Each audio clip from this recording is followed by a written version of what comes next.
კი ბატონო. ძალიან კაი შეკითხვა. ნახეთ, ძალიან ხშირად ხედავთ ასეთ რაღაცას, რომ კედლებზე აკრავენ.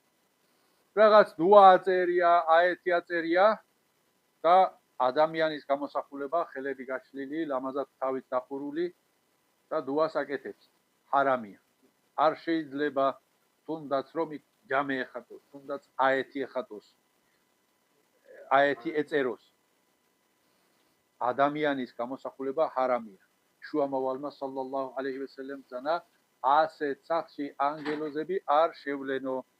ამიტომ არ მოგვატყვილოს იმან რომ იქ დუა აწერია, აეთი ჯამის სურათი ახატია და გვერდზე ადამიანიც შევარჩიოთ ისეთი, სადაც მარტო აეთი იქნება, სადაც მარტო ჯამე იქნება, ასეთი შევარჩიოთ და ადამიანური იგენი. ეს ყველაფერი გაკეთებული არის იმანით კი არა.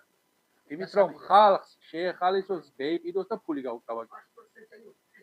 ამით ამ მიზნით არის ეს გაკეთებული, ამიტომ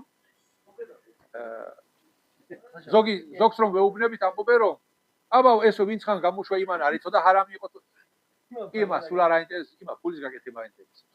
შენ შეგახალისოს, შეგელამაზოს, იყიდო და ფული გედიხარ.